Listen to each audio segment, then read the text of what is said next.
Morning, guys. Welcome to Coffee Chat.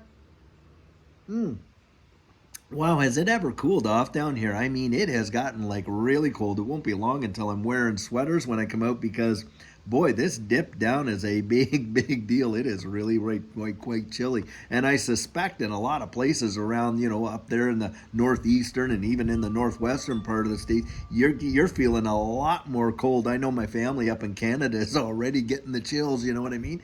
And it sticks around for a good while. So, boy, the weather's really changed.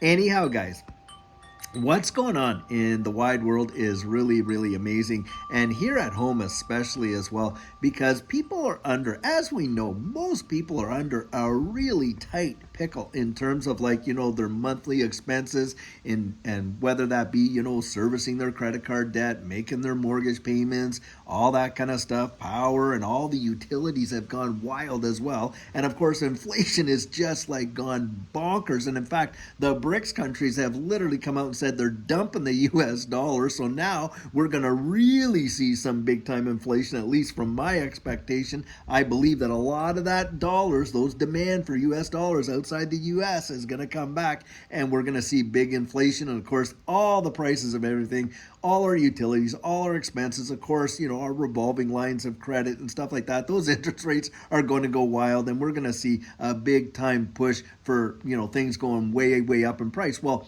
in the midst of that, here comes along another element to the storm. It's kind of like you got the wind, you got the rain, you got the thunder, you got the lightning. Now you're going to get the hail kind of deal, because right now, as a lot of you know, student loan payments have absolutely resumed in a big, big way. And 43 million Americans owe money to the student loan system, and we're talking about $1.8 trillion of combined student loan debt. That is absolutely mesmerizing. And furthermore, 43 million, what a chunk of the population that represents. It is huge.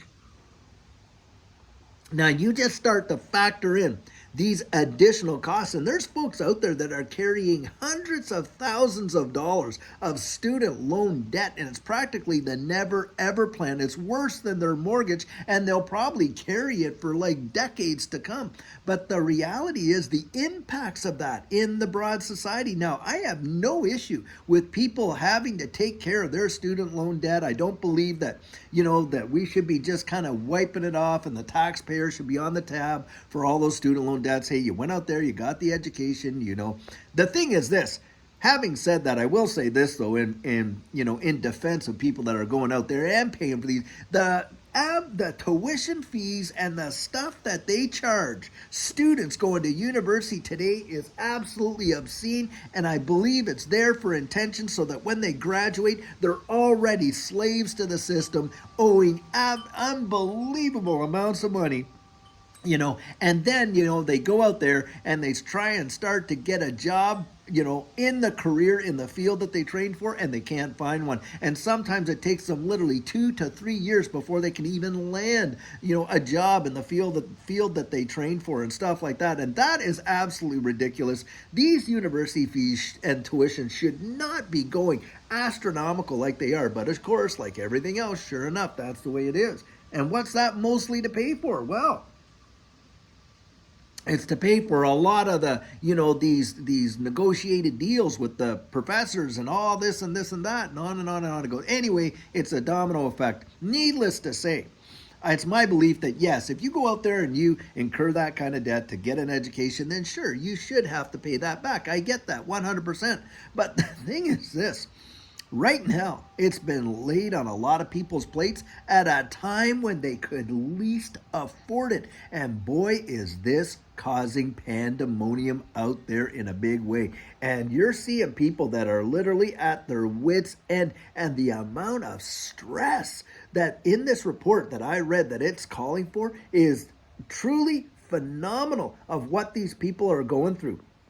And here we are sitting in a situation, and you can feel it, can't you guys? I mean, we can all feel it. The level of fear in this marketplace is absolutely palpable, and it's kind of like dropped way back. People are in terror beyond fear over their finances. And yet when you look at, and especially in this ecosystem, guys, in this digital asset space, looking at the fundamentals down the road, you know that they're transitioning the world into a new digital economy, and the utilization of distributed ledger technology is an absolute fact. And the blessing for you and I to be in it as early as we are, I'm telling you. And yet, what's the narrative that's being pushed out there? Absolute fear on steroids. People are literally panic selling their positions, and look, they're being, like I said, they're feeding the sharks. They're literally getting gobbled up, these big time whales and these sharks that are out there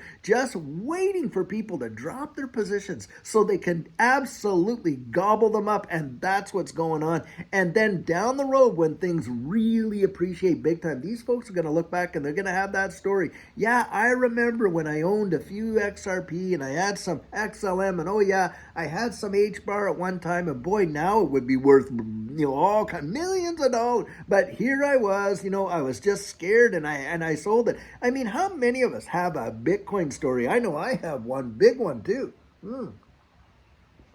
I mean, I was around when Bitcoin first came out and working for the tax department back up there and in the underground economy, and Bitcoin had come out and it had picked up some steam between 2010 and 11 as a means of consideration for, people that didn't want, they thought that, it was untraceable cash, turned out to be the most traceable form of currency that we've ever had. But needless to say, that's what they thought. And so what did they do? They were utilizing it as a means of, now Judy back then said to me, hey, do you think we should get into Bitcoin? And of course, I had drank the Kool-Aid and I said, are you kidding me? It's only tax cheaters, drug dealers, and deviants. We're not going to touch it, and missed out on probably one of the greatest opportunities financially in the history of mankind. Literally, because Bitcoin back then was literally only pennies. In fact, remember that article that came out where someone had bought 5,000 Bitcoin for $5 way back when, and then 13 years later is worth well over $100+ million?